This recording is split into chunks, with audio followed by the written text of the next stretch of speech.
Bien-aimés dans le Seigneur, bonjour et bienvenue dans notre étude des fondamentaux de la foi à travers le catéchisme. Nous répondons aujourd'hui à la question de savoir qu'est-ce que la Bible. Avant de poursuivre, prions le Seigneur.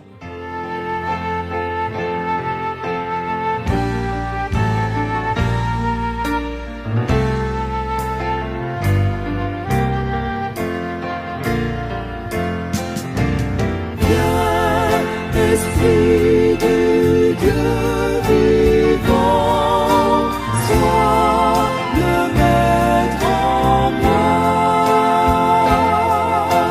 Viens, Esprit du Dieu vivant, sois le maître en moi.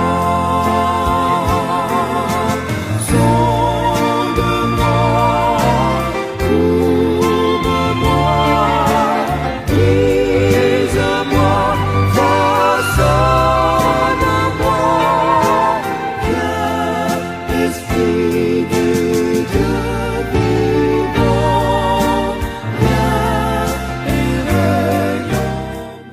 Au nom de Jésus-Christ, Amen.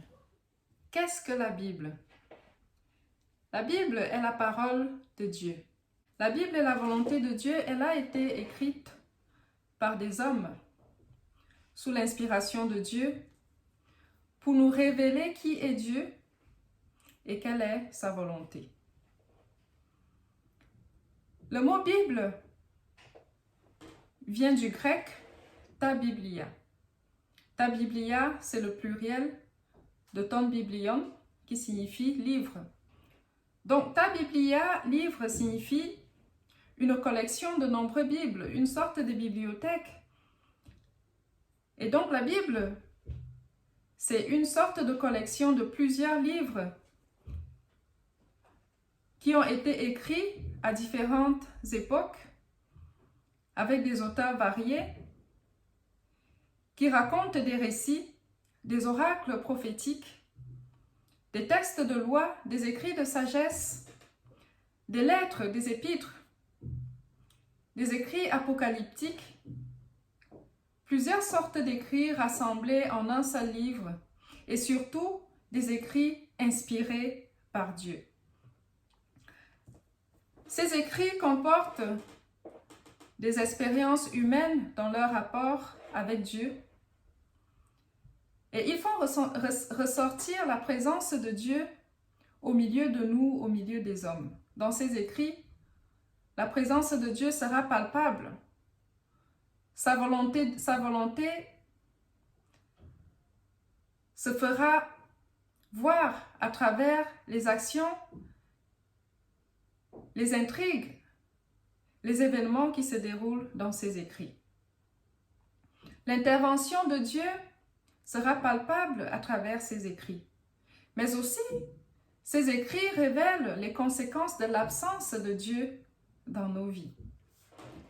Les auteurs de la Bible ont puisé dans diverses sources, dans des sources orales, comme nous l'avons vu la semaine dernière. Dieu s'est adressé aux hommes à travers des prophètes, mais il a également voulu que ces prophètes consignent sa volonté dans des écrits pour que les générations futures se rappellent quelle est sa volonté, que les générations futures sachent quelle est sa volonté, ce qu'il est important de savoir pour un croyant, pour le chrétien que nous sommes.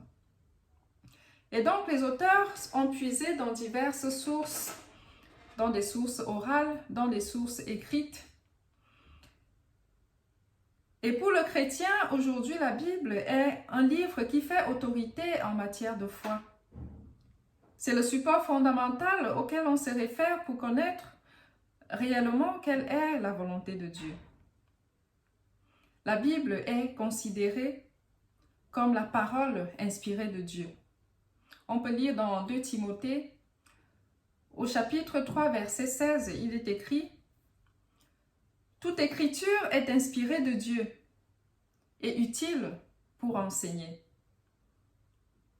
Et cela rejoint la définition que nous avons donnée à la Bible, c'est-à-dire qu'est-ce que la Bible? La Bible est la volonté de Dieu et elle a été écrite par des hommes sous l'inspiration de Dieu pour nous révéler qui est Dieu et quelle est sa volonté. Si aujourd'hui la Bible est composée de 66 livres pour notre canon, parce qu'il y a des canons où elle est constituée de 73 livres, donc si aujourd'hui la Bible est composée de 66 livres dans notre canon, la rédaction a été très longue. Elle a été faite environ entre moins 1500 avant Jésus, si on prend les écrits des rouleaux, et jusqu'à à peu près le 2e siècle après Jésus-Christ. Et aujourd'hui, on a l'avantage de connaître plusieurs traductions de la Bible. Chacun peut lire la Bible aujourd'hui dans sa langue. Mais avant le XVIe siècle, ce n'a pas toujours été le cas. Dès l'Antiquité, la Bible a été traduite en plusieurs langues avant le XVIe siècle.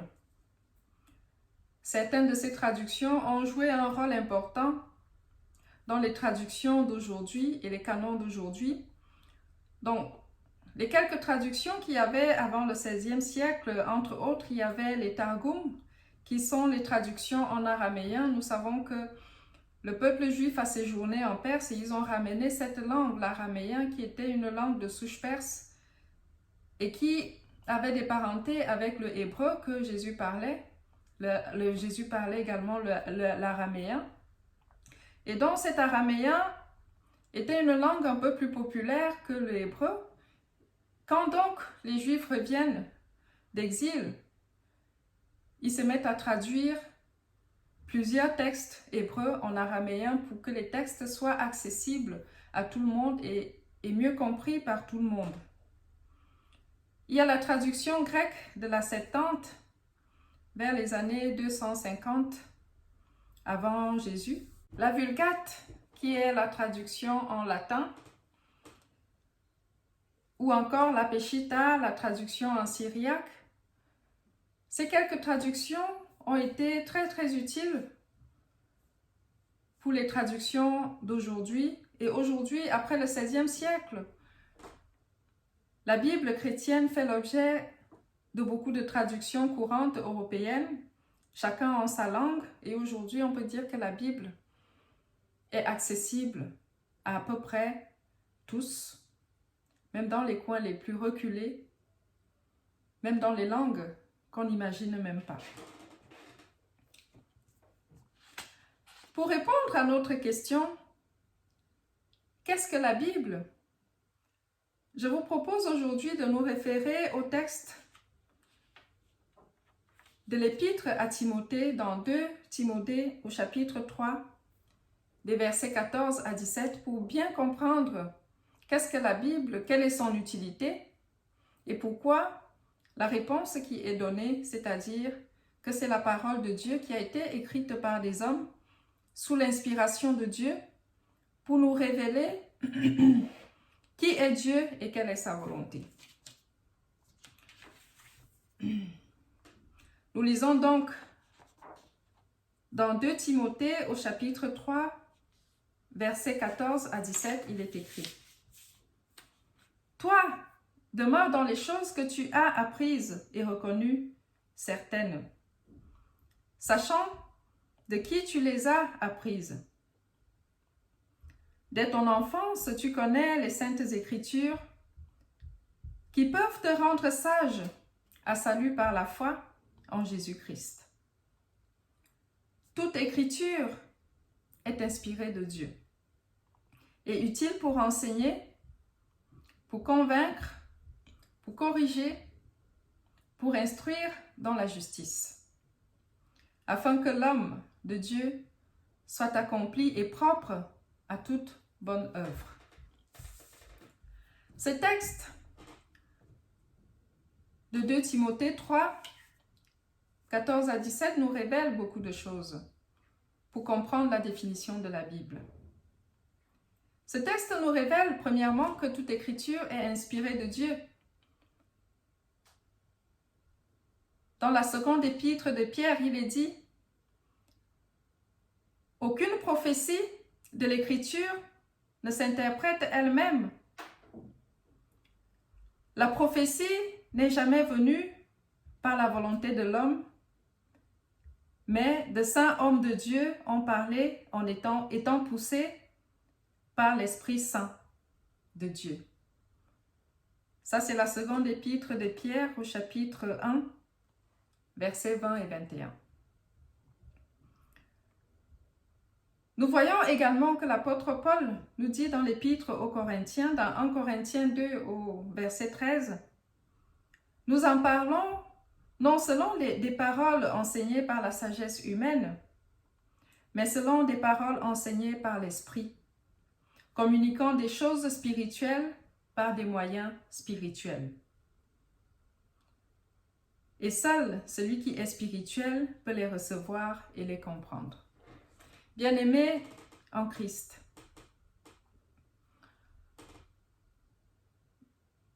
la Bible est inspirée de Dieu parce que Dieu a parlé à ceux qui l'ont écrite. Il a conduit ceux qui l'ont écrite comme il a parlé à ses prophètes pour consigner sa volonté dans les écrits que nous retrouvons dans l'Ancien Testament. Il a parlé à ses apôtres, aux apôtres du Christ. Dieu a guidé tout ce qu'il a inspiré pour former ce grand livre, cette collection de livres qui forment aujourd'hui la Bible et qui est toujours d'actualité de nos jours pour nous enseigner quelle est la volonté de Dieu, qu'est-ce qui est bon pour l'homme, ce qu'il est sage de connaître pour l'homme. Toute écriture dans la Bible est inspirée de Dieu et lorsqu'on s'arrête vraiment dans les écrits, lorsqu'on voit toutes les interprétations qui peuvent venir d'un seul écrit et comment ces interprétations, les unes aussi différentes que les autres, peuvent inspirer et édifier les gens, on comprend que réellement la Bible est inspirée de Dieu. Du texte de 2 Timothée 3, nous pouvons également tirer la leçon que toute écriture est utile. Tous ces écrits que nous retrouvons dans la Bible sont indispensables. Ils sont profitables et même salutaires aux êtres humains. Celui qui lit la Bible se rend compte que même les livres historiques datant des millénaires sont encore d'actualité aujourd'hui. Les sujets traités sont toujours d'actualité. Les commandements et la loi restent pertinents pour celui qui est vraiment désireux de vivre dans la paix, dans la justice de Dieu, dans une paix conforme à Dieu, dans une justice conforme à Dieu. Les vérités qu'on trouve dans la Bible sont toujours d'actualité, toujours édifiantes. Parfois, on lit un texte aujourd'hui, on en tire telle leçon, le lendemain, on relit le texte, on tire une autre leçon pour dire que malgré les années, malgré les millénaires passés, la Bible est un support vraiment important qui s'adapte à notre quotidien, qui nous édifie tous les jours, qui est toujours d'actualité. Le texte de 2 Timothée 3 que nous avons lu nous enseigne également que la Bible, l'écriture de la Bible, les écrits de la Bible sont utiles également pour enseigner et instruire. L'étude et la méditation de chacune des pages de l'écriture est utile pour nous enseigner. Rien ne peut égaler l'étude et la méditation de l'écriture elle-même. Lorsque nous sommes conduits par l'Esprit Saint de Dieu.